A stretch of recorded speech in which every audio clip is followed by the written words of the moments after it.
Okay, let's start. So first of all, let's have a quick review for what you have learned for this week. So this week we talk about Olympic movement. We talk about the Olympic movement. This is kind of complicated. A lot of different organizations get involved. A lot of governing bodies get involved. We have an international level governing bodies such as IOC, which is the International Olympic Committee. We also have international federations. We have the national levels of governing bodies such as NOC, National Olympic Committee, and National Governing Body, which is a governing body for particular sport in a particular organizations. And also we have the OCOG called Organizing Committee for the Olympic Games, right? So the 5 different types. IOC is basically the main governing body in the Olympic movement. Right? IOC is basically responsible for overseeing the organization of the Olympic Games. So IOC is responsible for selecting the city to host the Olympic Games, making sure the Olympic movements, making sure the Olympic sports developments in the world. So IOC is playing that very important roles. Under IOC, we have International Federation. So International Federation are those international federations that mainly responsible for overseeing a particular sports developments internationally. I'll give you an example. Like one of the very familiar international federation that we know is a FIFA, where FIFA is they're responsible for organizing competitions such as FIFA World Cups, FIFA Women's World Cups, like this kind of competitions. At the same time, FIFA is also members of the IOC, right? So because soccer is part of the Olympic Games, so FIFA also set the rules, say which team could qualify for the Olympic Games. Right? FIFA will set the rule. Right. So this is about international federations. The next one is called Olympic. National Olympic Committee. For the National Olympic Committee, there's basically Olympic governing bodies in each representative nation. So in the US, the National Olympic Committee is US Olympic and Paralympic committees. We talk about most of the country Olympic and Paralympic committee, they're completely separate. The US is kind of different. They put this together. So this is a National Olympic Committee. So US Olympic Committee, what do they have to do is they're going to oversee the Olympic developments in the US. So they're responsible for authorize the company to use the Olympic logos, right? So for instance, if now Hilton, the Hotel Hilton is actually the sponsor for the US Olympic Committee. So the Hilton is able to use the Olympic logos, right? Under Armour is not sponsoring the Olympic Games. So they're not allowed to use the Olympic logos. If they use the Olympic logo in their promotions, USOC will have the right to have the legal right to prevent them from using it, right? So this is about National Olympic Committee. National governing body is talking about one particular sport, the governing body in that particular countries. So I'll give you example, USA basketball, USA track and field, right? So those are national governing body. So they all set the rule by themselves. Those rules could be very different.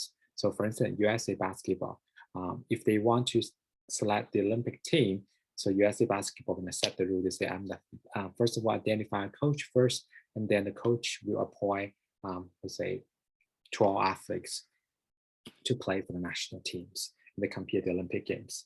USA track and field, if they would like to select athlete compete at the Olympic Games, they're using something called Olympic track, right? USA swimming, gymnastics, track and field, they're using Olympic track to select athletes to compete at Olympic Games. So they're using very different rule. So they have the power to determine who can be qualified for the Olympic Games, who could represent US compete at the Olympic Games, right? So that's about NGB.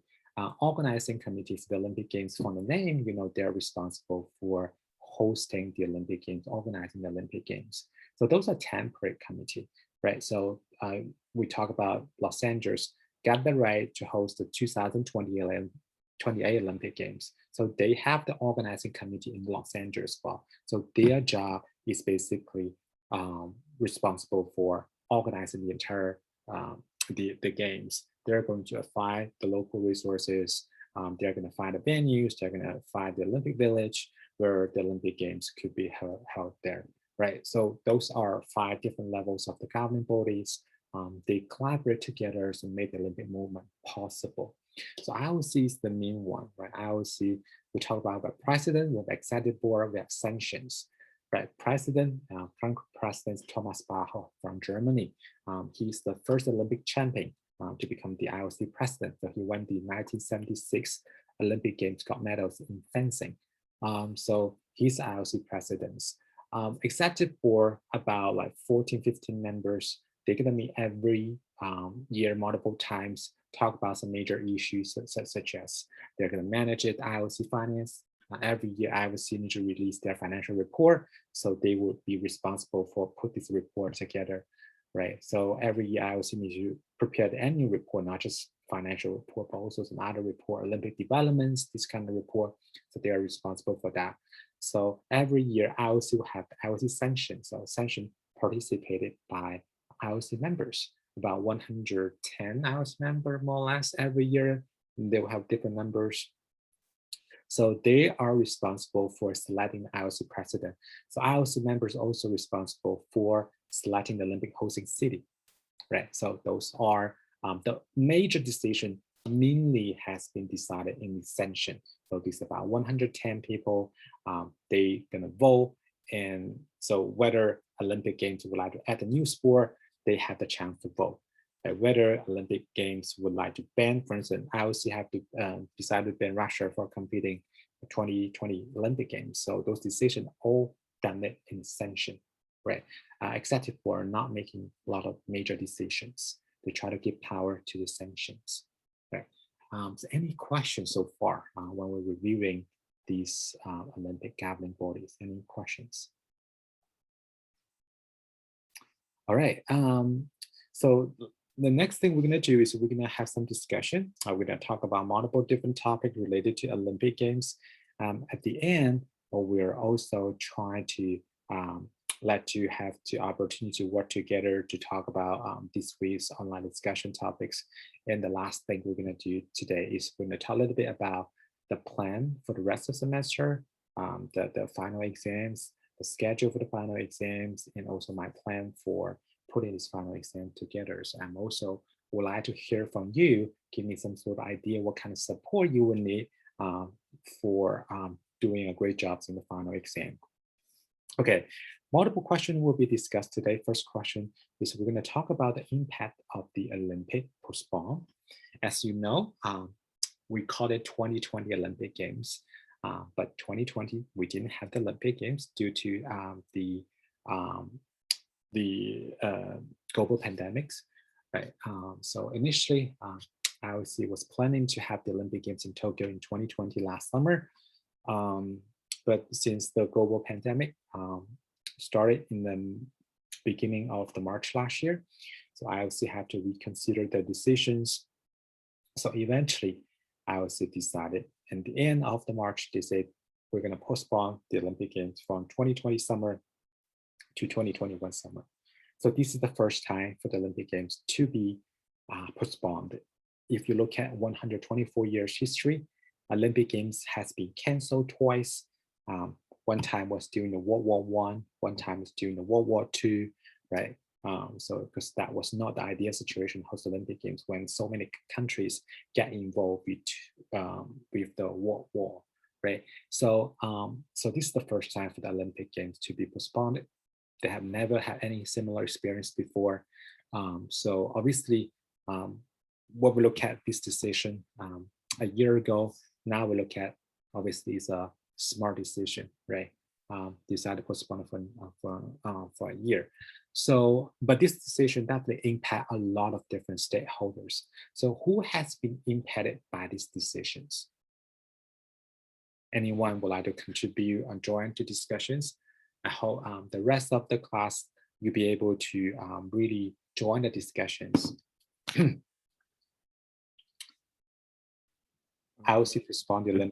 Like Tokyo in Japan has been really affected, just because like anytime you have like a sports mega event like the Olympics, it requires a lot of like investment and resources dedicated to infrastructure. Mhm. And so all of those like resources were poured in. And then like last year when it was initially postponed, I'm sure that there was worry that they would just like lose hosting rights and all of those like resources would have went down the drain. Exactly.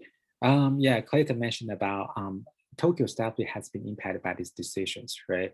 Because to host the Olympic is not easy. To host the Olympic Games, to take Tokyo 7 years to prepare, to welcome about 11,000 athletes, 5,000 officials, 20,000 media professional, and tons of the travelers and visitors from all around the world.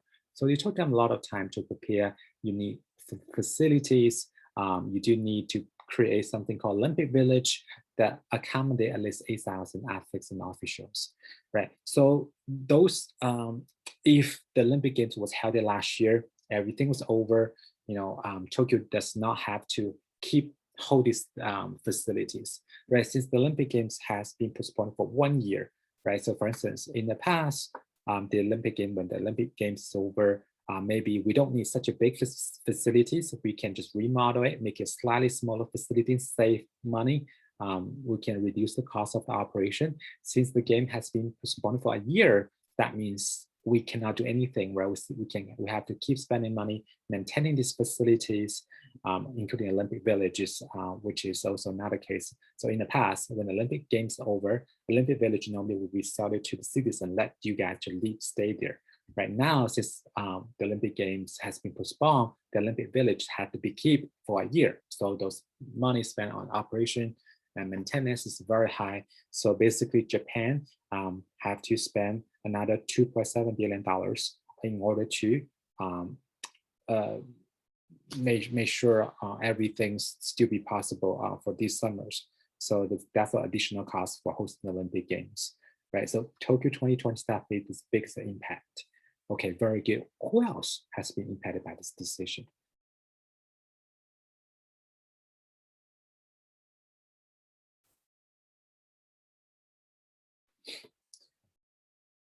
Who else will be impacted by this decision? Look, you are athletes. Do you think athletes will be impacted by this decision? Yeah, they train to compete, and all that training kind of goes towards nothing for to the next 4 years. Mhm.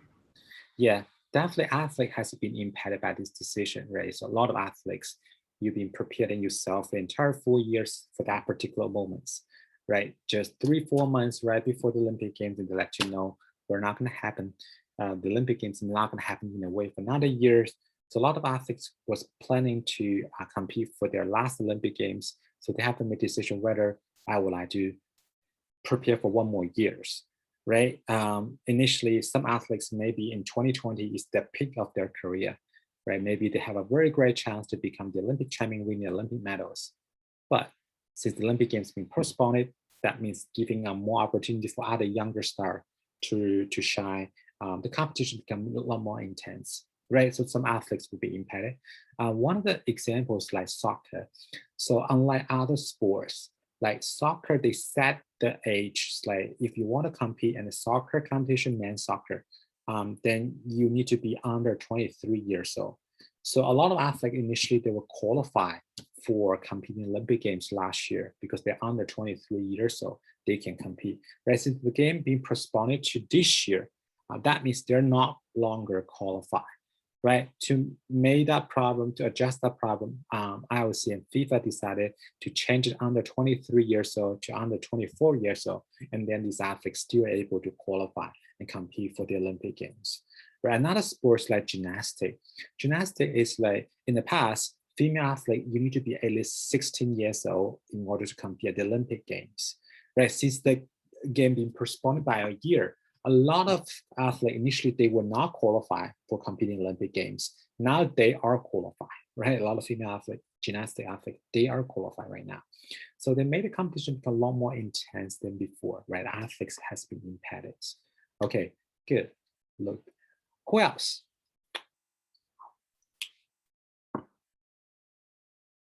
What other things will be impacted? Will, what do you think?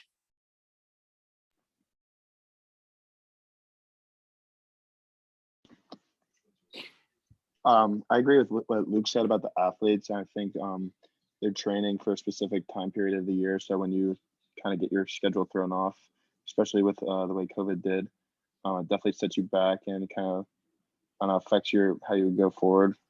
I also think it affects like the future games, like the ones in the United States in 2028, because now they're going to have this expectation that they need to kind of follow safety guidelines, even if we aren't in a pandemic, but just with mass gatherings going forward. Yeah, definitely that impact other Olympic hosting city as well, right? Because obviously pandemic is not what we planned, what we expected, right? This something is completely out of our expectation. If something happened like this, how should we handle this, right? Because Olympic Games is a very expensive investment, right? A lot of other will be impacted, like other events. A lot of events initially was planning to hold it in 2021. So for instance, World Athletic Championships initially was planning to hold in the US in 2021 this summer, because this summer you have the Olympic Games. So that's no point for them to have another World Championships. Obviously, all these track athletes, they want to compete at the Olympic Games rather than the World Championships. So they forced the World Championships to postpone it to 2022. Same for swimming. Initially, we have the World Swimming Championship this summer, but because this can be postponed, so 2021 World Swimming Championship has also been postponed to what 2022. So those competition, a lot of competition has been impacted by Olympic Games, right? Others, like the quality of the games will be impacted because because the pandemics, NBA has a very late start this year. So, and also NBA plan to finish their competition in July 22nd. The Olympic Games will start in July 23rd. So another question is, how many NBA players are able to compete at the Olympic Games? If NBA players aren't be able to participate in the Olympic Games, that will also impact the quality of the Olympic Games and basketball competitions in particular, right? So those are impact, right? And also other competitions such as Beijing 2022 Winter Olympic Games will be impacted.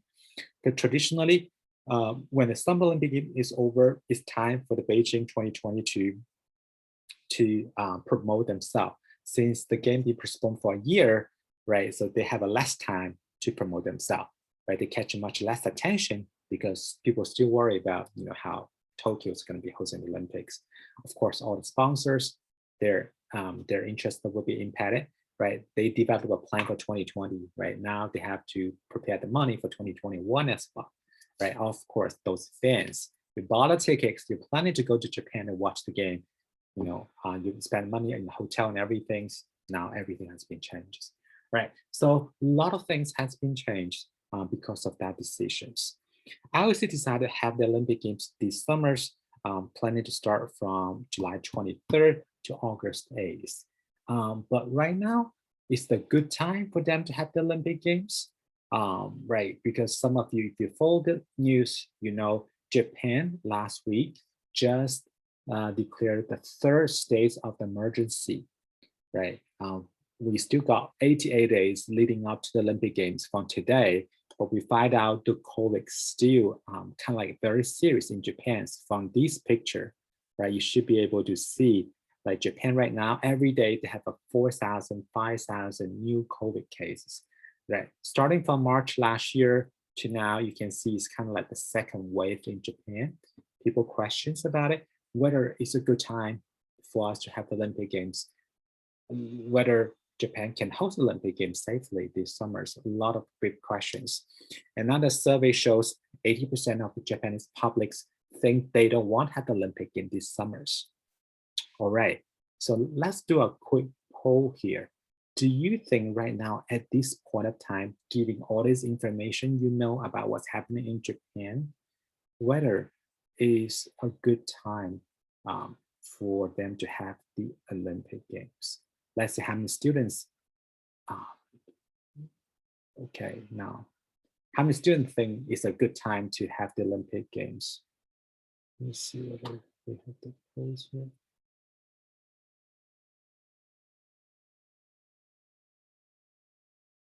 Okay, this is a poll question for next one, but you guys can answer that question.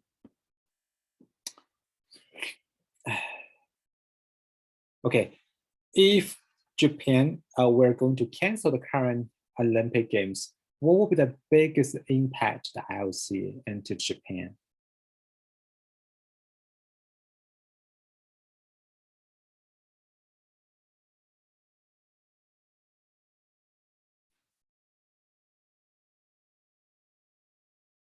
The financial investment.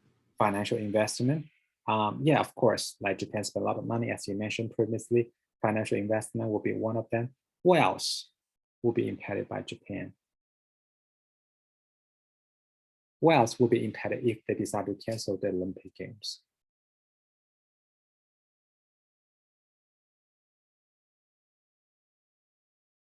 If they decide to say we're going to cancel it right now, The IOC would be affected because like a lot of countries in the future would probably be less inclined to take up host privileges themselves. very good. Yeah, I think I was just worried about it. We have a lot of discussions with other like scholars in the Olympic world. So we talk about, do you think this summer are we still going to have the Olympic Games? So IOC is in the position right now is it's hard for them to say no, we're not going to have the Olympic this summer, because if they cancel the Olympic Games, what will be the consequence? Think about, first of all, Japan spent billions of dollars to make these Olympic Games possible. When you cancel the Olympic Games, how are you going to compensate all the financial loss that Japan is suffering, right? If you don't have the Olympic Games, that means Olympic sponsors, they don't have this opportunity to promote themselves. How are you going to compensate their financial loss? Olympic broadcaster like NBC spent $1 billion to broadcast Olympic Games in the United States. Right? So how are you going to compensate the loss of the NBC? NBC already saw all those advertising during the summers. How could they compensate this financial loss? No, they cannot really compensate this financial loss, right? So the Olympic Games is gonna happen regardless of the war, because if they don't make this Olympic possible, and also that will impact international federation as well. A lot of international federations, they heavily rely on the revenue sharing for the Olympic Games, like IAAF, FINA, FIFA. So FIFA is all right if they have a FIFA World Cups, but other international federations, one of the main revenue they're getting is actually getting from the IOC. Every Olympic Games, IOC receive a lot of money from sponsor, from the broadcasting, from ticket revenues, from the merchandise sales, and they're able to share this revenue with these international federations, help them develop sport internationally.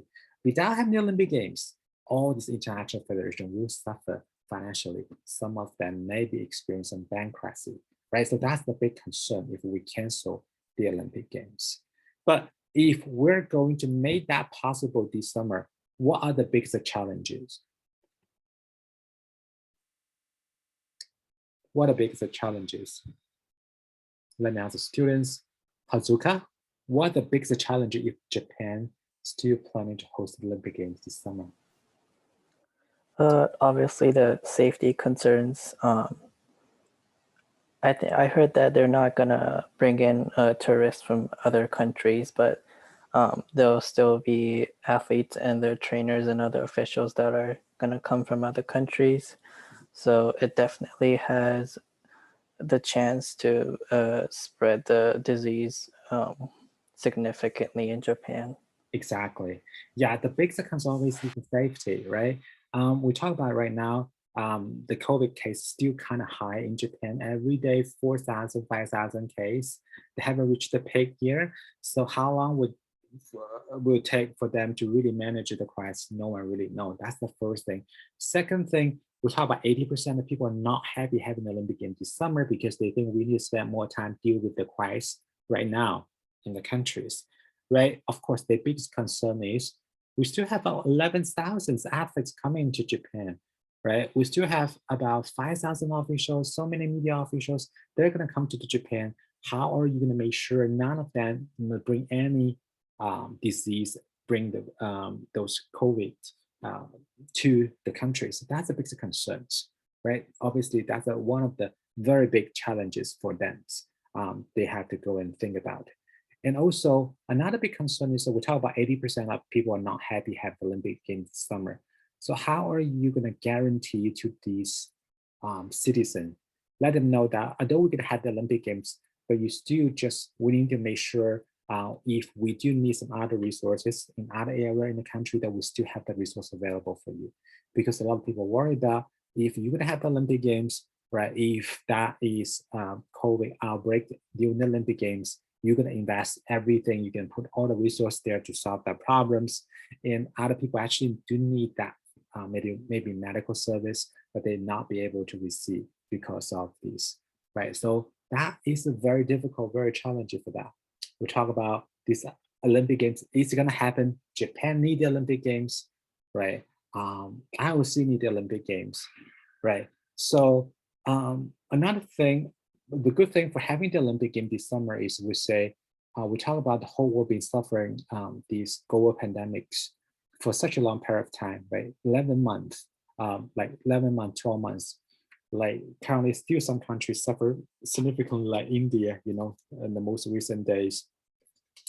They have tons of cases every single days, 300,000 new cases every single days. A lot of countries, the African countries, are still very suffering from the pandemics. So having the Olympic Games this summer could also become a very good platform, right? Letting people to know that world can be united together to conquer the disease together. So could also be good things for having the Olympic Games, right? The next discussion we would like to talk about is, since we're going to have some Olympic this summer, how can we safely organize the Olympic Games? But this part of the discussion is kind of very important, because in the final exam, you will have the questions like these. Okay, so I did ask you to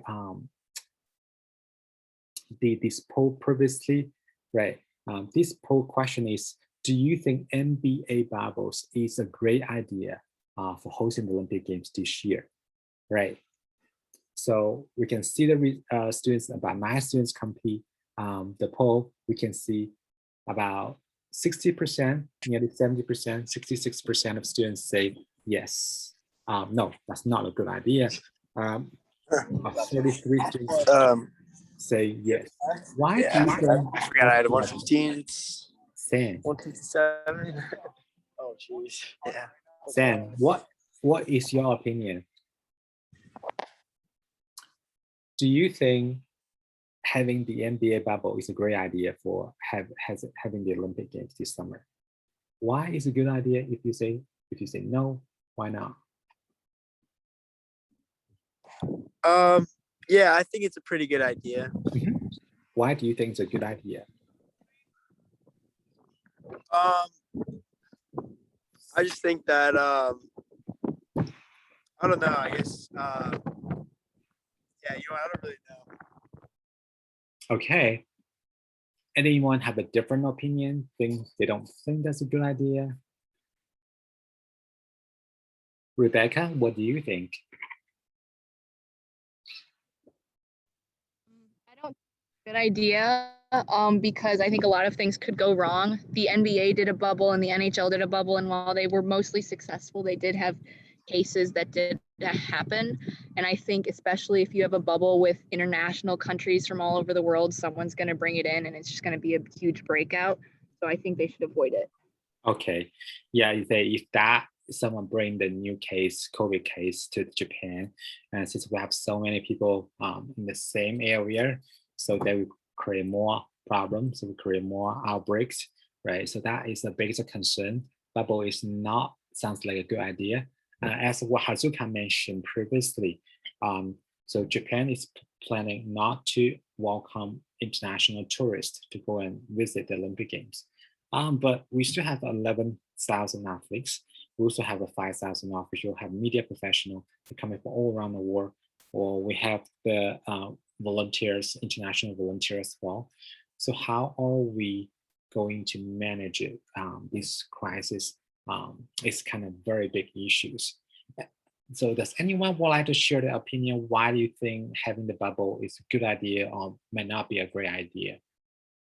What will be the impact if we host the Olympic Games in the bubble? What's the biggest concern in addition to the outbreak of the COVID cases?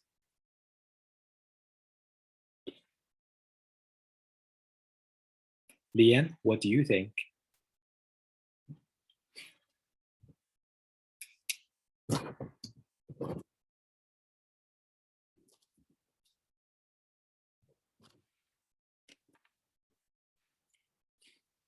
Anyone like to share their opinion? Hannah?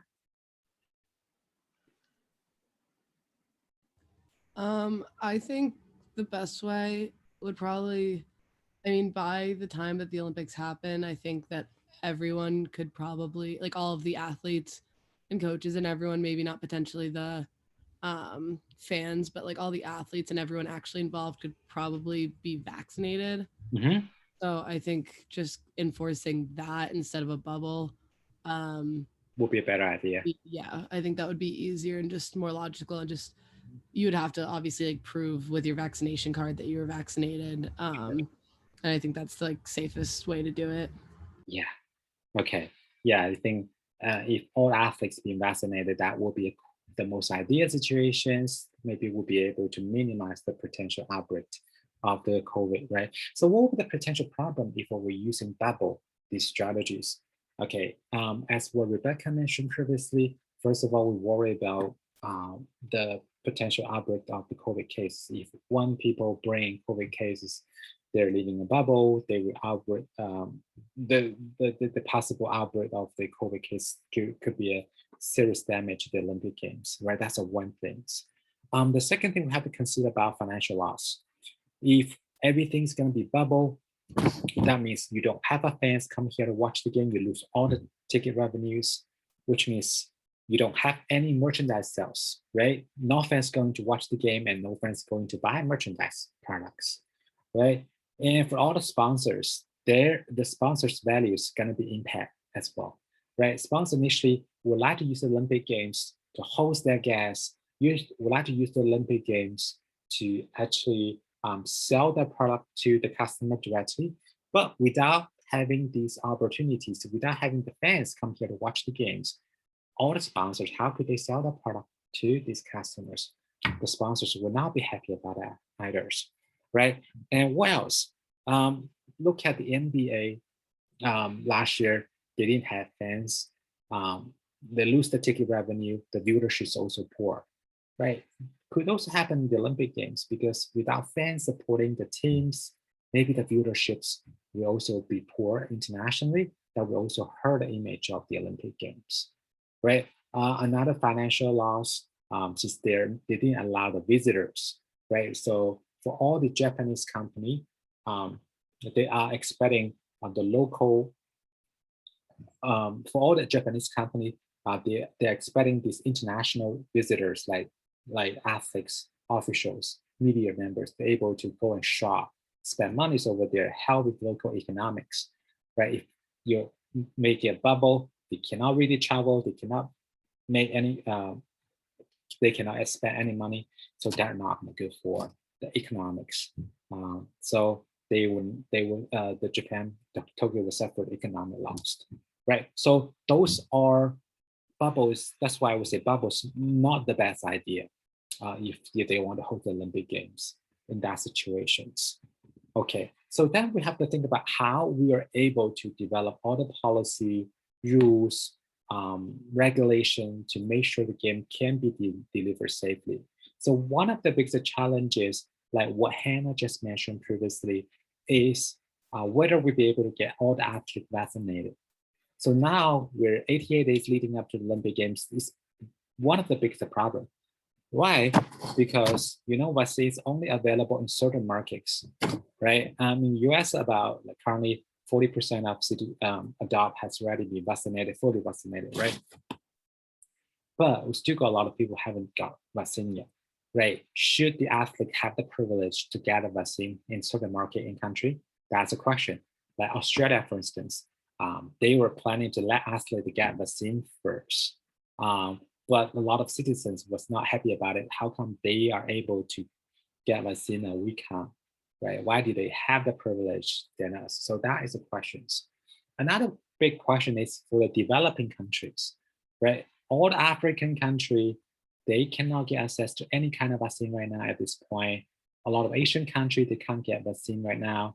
certain American country, they cannot get a vaccine right now. How are those athletes be able to get these vaccines? How could IOC make sure all these athletes get a vaccine before coming to the Olympic Games? Again, it's not guaranteed, right? So that is one of the big problem and big challenges. Second thing is, some people just don't want to get a vaccine. How are you going to force them to get vaccines? Right. So that is also very difficult for them to do. Right. So during the Olympic Games, big part of the visitors is athletes, and we talk about 11 athletes going to be in Japan competing in Olympic Games. In addition to like 400, maybe 500, 600 local Japanese athletes, or most of the athletes coming from outside of Japan. What kind of policies should we introduce in order to make sure we can minimize the potential COVID outbreak? Can you think about some strategies?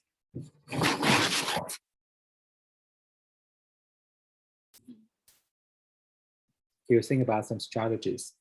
Phillips, what do you think? Any strategies could you think of? Sorry, did you say me? Yes. Um, So for well, the athlete, we talk about the athletes, right? So we have so many 11,000 athletes coming to Japan. What kind of strategy, what kind of policy should we introduce to make sure that we can prevent the potential outbreak of the COVID? well, I heard someone mention that. I mean, everyone should obviously have vaccines. In the tight living space with the athlete village. I mean, I would make sure everyone in the athlete village is probably wearing a mask. And every time I would say enter the athlete village, probably check temperatures and just make sure you go through as many precautions as you can. Mm-hmm.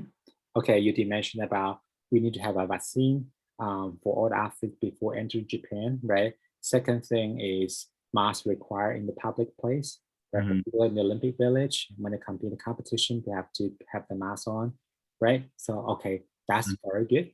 Okay, what else?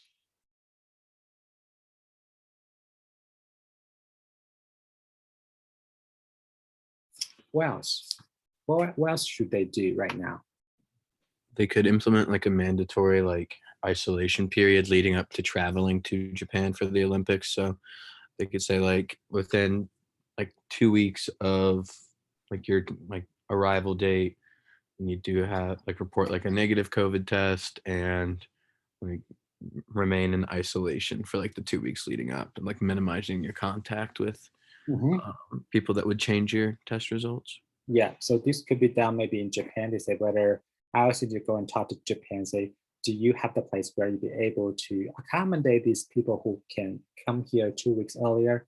If IOC would be happy to pay for all the potential costs, I think Japan will be happy to have those athletes coming, quarantine them for 2 weeks. If they're free, they don't have any problem issues, and they are allowed to enter the Olympic Village, right? So that will be something they can consider and talk about. Currently, I don't know whether they have that discussion or not, but at least from the public news, we haven't heard anything about this, right? So that's kind of very important, very, very good. What else? What other rules should we introduce?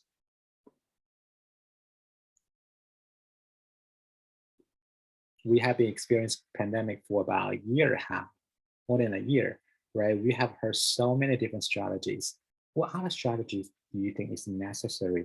We talk about risk management in the first half of the semester, right? Anything we mentioned in the risk management class that we can think about right now?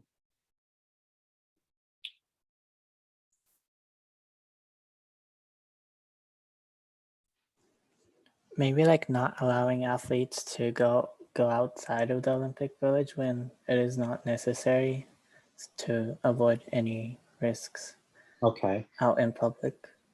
Okay, so just go and compete inside the Olympic Games because the Olympic Games Like might 10 be. tomorrow. What's that? Say that again, Nice Rebecca. Nick. Did I get a 5K mask? Rebecca, say that again.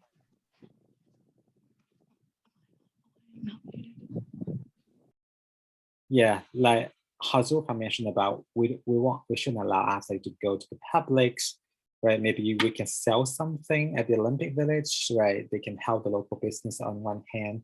On the other hand, we could also make sure that they try to prevent these potential outbreaks, right? So that's multiple other thing that we can do. So we talk about all these athletes have to do the COVID testing, right? In addition to get the testing, like after they arrive in Japan, we also have the regular testing on these athletes. So we do need to put that in the schedules. Possibly need to be tested every 3-4 days to make sure that you're really safe, right? So that is something we can do. What else we could do is we can also have the consent form and background check for all the athletes, right? So for all these participant athlete coaches and officials, did they get COVID before? And how many of them have received vaccine? If they did receive vaccine, and what kind of like side effects associated with the vaccine did they actually, some people get vaccine, they still will get the COVID eventually, right? So we have to monitor that procedures, right? So that's just something we would like to go and look at it. So maybe I'll also ask all the athletes to complete a consent form. Remember the risk management course we talked about previously, all the people get a consent form if they catch COVID, and it's going to be their main responsibility. So on one hand, you can just try to transfer the pressure to the athletes, let them to really follow the rule and behavior. Okay, so we talk about all these things. One next question is, what if that athletes get COVID during the Olympic Games? What should you do? If that athletes test positive for COVID, what should you do? This is actually a very difficult situation. Scott, what would you do if the athletes got COVID?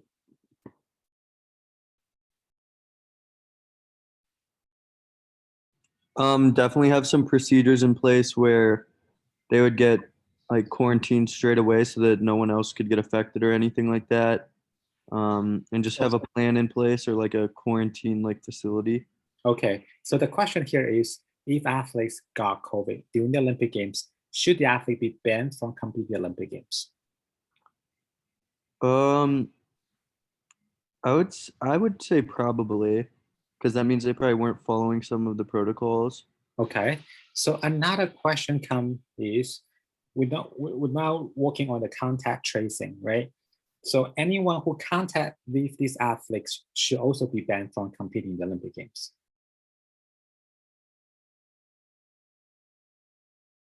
Do you think that's a yes? That's a no? It's pretty tough to say. It's a very difficult situation to talk about, right? Yeah. It's hard. If you say, I'm gonna ban you from competing the Olympic Games because you contact these athletes who got a COVID, but the athletes might not be really happy about this decision. So I'm come out with a negative result.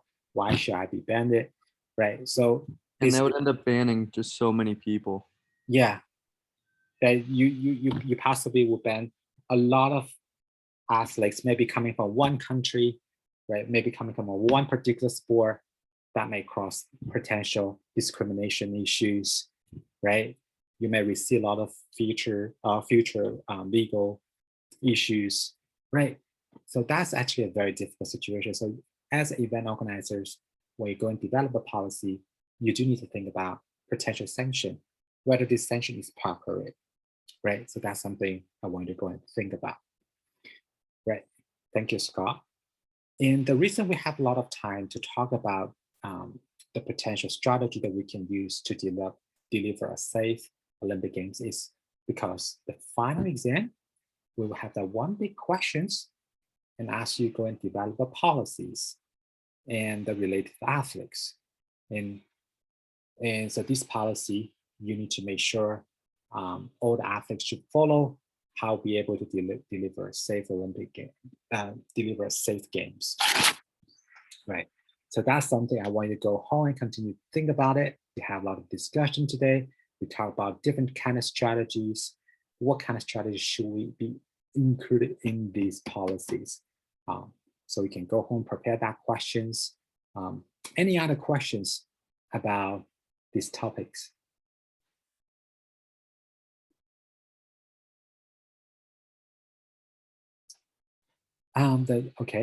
The next topic we're going to talk about is to talk about the Olympic Games. Now we have to spend a lot of money to host the Olympic Games, right? Japan, of course, the Olympic Games being postponed by a year, they have to spend a lot of money. But if you look at other Olympic Games, like Brazil, they spent $4.6 billion. Russia, there's a Winter Games, spent $21.9 billion. London, they spend about $15 billion to host the Olympic Games. The cost has been increased significantly for hosting the Olympic Games nowadays. Big questions about, because the costs are very high, so that also prevents the city to bid for the Olympic Games. They worry about the potential financial problems. So do you have any creative idea how we are able to minimize the cost of hosting the Olympic Games?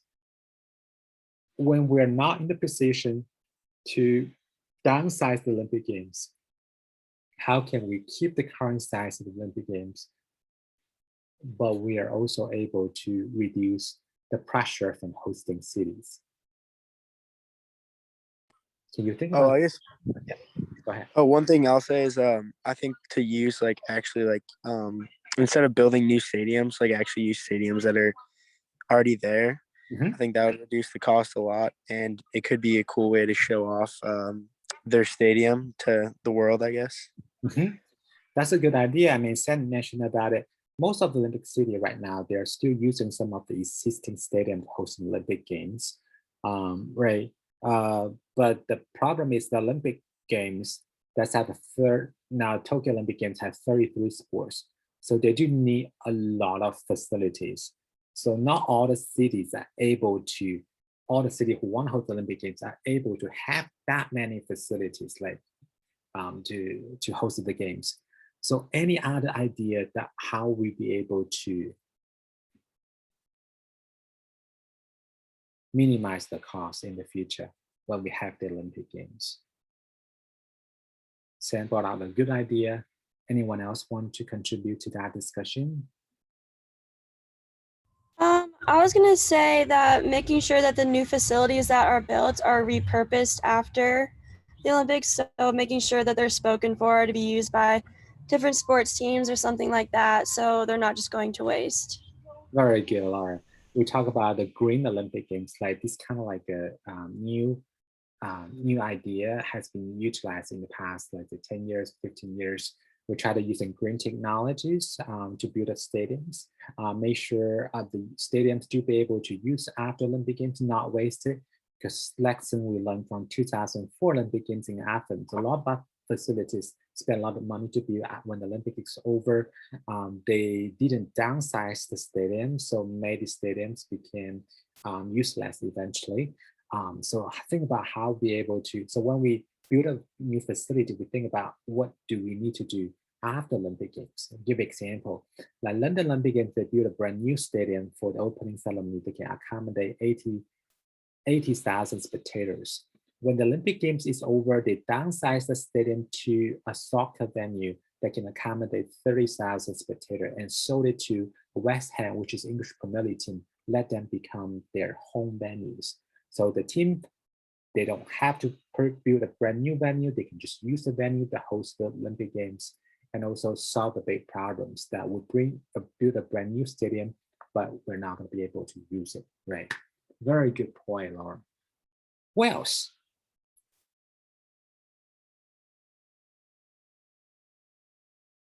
Wales. Do you think that Olympic Games should cut some current sport? Because we talk about that 33 sports right now at the Olympic Games, 2 weeks times.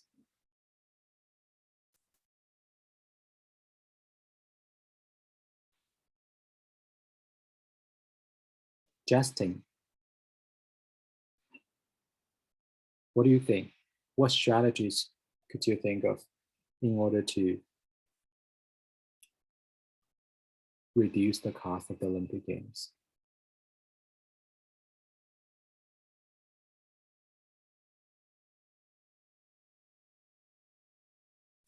Any other idea, everyone? Lama, any other idea? Did you think of?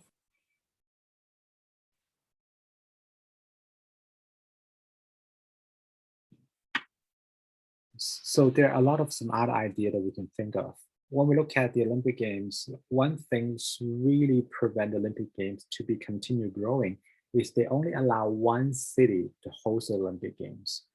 Well, when we look at FIFA World Cups, the FIFA World Cup, they allow two countries to work together to host this event together.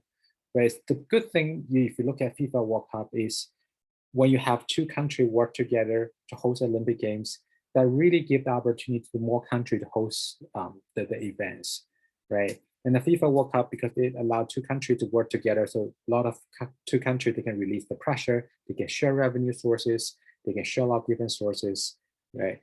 So for the Olympic Games, currently big problem is they only allow one big city to host Olympic Games. How about they can allow two cities or three cities work together to host the Olympic Games? They can really release the pressure. So for instance, you can ask Los Angeles, San Francisco, San Diego, three cities, they're very close to each other, right? So they're able to host Olympic Games together. It's also good for the local economic, right? Fans can travel, and they can contribute to the economics, additional revenue you can generate, right? So if that could be an idea, right? And also, instead of just asking one city to host Olympic Games, maybe we learn from FIFA World Cup, we allow a country to host Olympic Games, right? That gives the smaller country the opportunity. Like Italy is kind of smaller country, right? So you can allow Rome, Milan, maybe work together because the Rome, Milan is not that far away. You take train 3 hours, you can go from Rome to Milan, right? So you allow to more smaller country to host Olympic Games as well, right? So try to become more flexible. And another idea is currently Olympic Games is in 2 weeks, right? Maybe we expand the Olympic Game from 2 weeks to 4 weeks. Then we don't need to have that many people at one time. We can spend out, right? In the 4 weeks, people can watch different kind of competition in these 4 weeks, and also good for the economics, right? Tourists not just come here for 2 weeks, they can come here for 4 weeks, and then spend a little bit more time doing some other things, right? So those are some of the idea that we can think about how we are able to minimize the potential costs for the hosting cities to host the Olympic Games. One last discussion question are related to this week's online discussion topics. Which sport should we add it to the Olympic Games? So one of the big challenges we talk about is currently Olympic Games facing a challenge is the younger generations less interested in the major events like the Olympic Games, right? They don't like the sport playing the Olympic Games. They don't quite enjoy the competitions. And how should they target this younger generation? So they have to go and try to add some other sports to the Olympic Games, right? I know this online discussion, something's already finished your answers. I just want to hear what sport do you think the IOC should consider to add to the Olympic Games and why? And give us a little bit more information. Why do you think this sport to be at the Olympic Games? Anyone would like to share your opinion? Which sport should be added to the Olympic Games and why?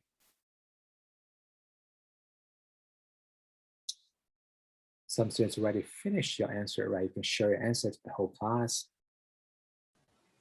I said esports for the discussion. So why do you think esport in a little bit explanations? I know you, as you just said, the Olympics looking for a younger audience group. So I think esports is the ideal sport to bring in the teens and people in the early 20s, since their players and viewerships are mostly from younger people. So what's the potential problem for adding the esport to the Olympic Games? I know it said in the lecture, but kind of doesn't go along with the image of the Olympics, with some games being violent. So that could be the potential problem, but I feel like the benefits overweigh the image that Olympics want to create. I feel like it's the best way to bring in younger people to the games. What kind of games would you recommend to be at the Olympic Games? You know, esports there's so many different types of games. Some games are extremely popular, right? What games you think? Maybe like League of Legends. That would be like the most popular among the esport industry. Yeah. They could add, I guess, a sport game, but I'm kind of more towards the League of Legends type of, since they're actually playing this sport already. So I feel like it kind of gets repetitive in a way. The popularity of the game is there, right? Fan base is there. If you be able to have that games in the Olympic Games, maybe you'll be able to chat a lot of younger generations to pay attention to the Olympic broadcasting, right? Very good. Thank you, Haruka. Who else?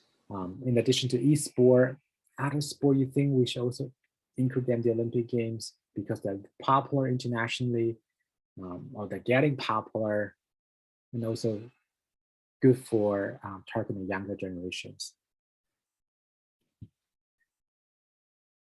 Caroline, what do you think? What sport would you recommend?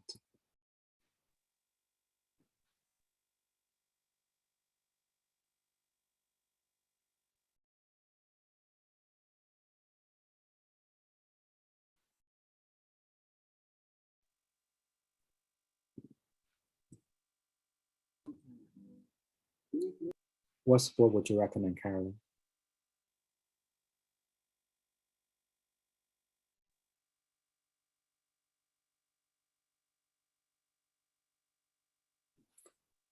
Anyone want to share the answer? Luke, what do you think? What sport should be added to the Olympics? I said skateboarding. Okay, skateboarding. Skateboarding is adding the Olympic this summer, right? Because by just temporary games. Why do you think skateboarding is popular? Do you have the data to share with us?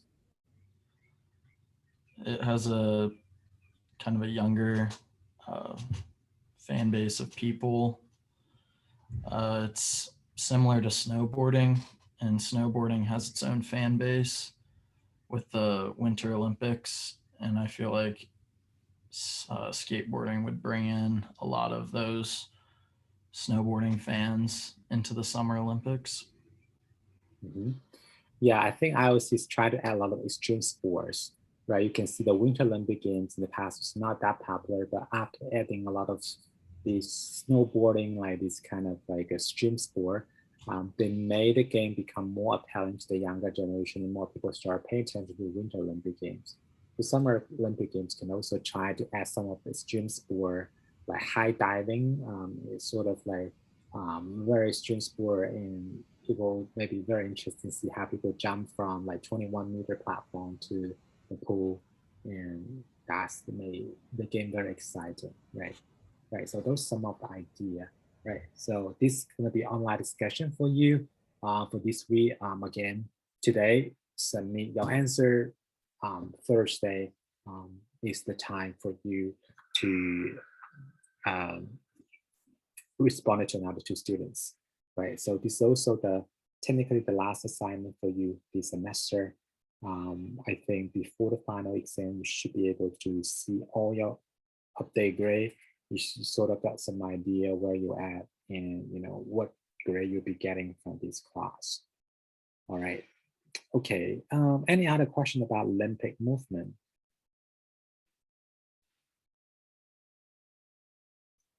Okay, the last topic we're going to talk about is to talk about the plan for the last 2 weeks. Next week, we will have the week 15.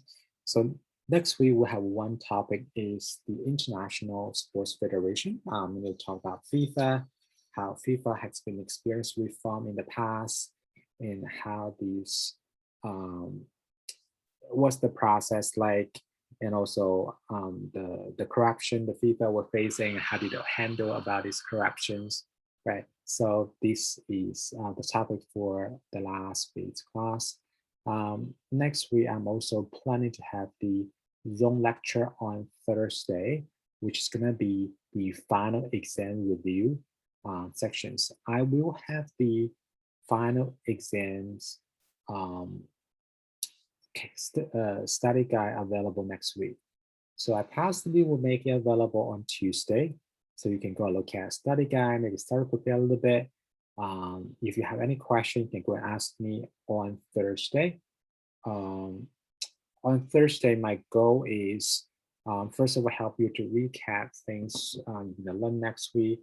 And then we're gonna review for the final exam together. We'll talk a little bit about the exam structure, which is going to be very similar to the midterm exam you took. It's also, we're going to talk a little bit more about how should you prepare. And also we're gonna go over the study guide and help you to be fully prepared for the final exam. So final exam, I'm planning to schedule on Tuesday in week 16. Your section B is going to be 1 to 3 p.m. So anyone have any questions about the times, structures, or whatever about the final exam?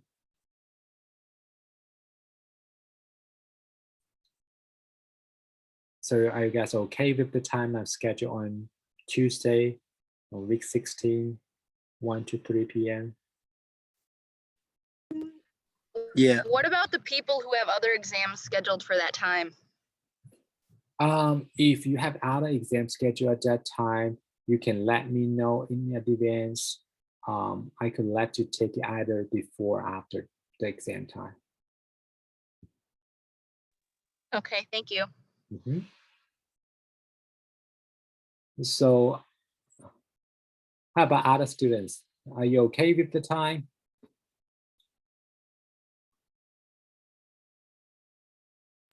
Yeah. Okay. Yeah. Other students, are you okay with the time? All right, good. So if you have any other questions, don't hesitate to contact me and let me know.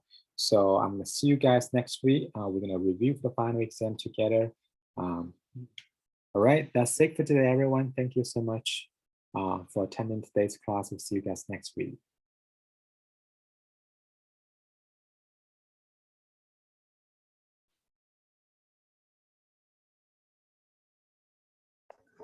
Thank you. Thank you, Sam.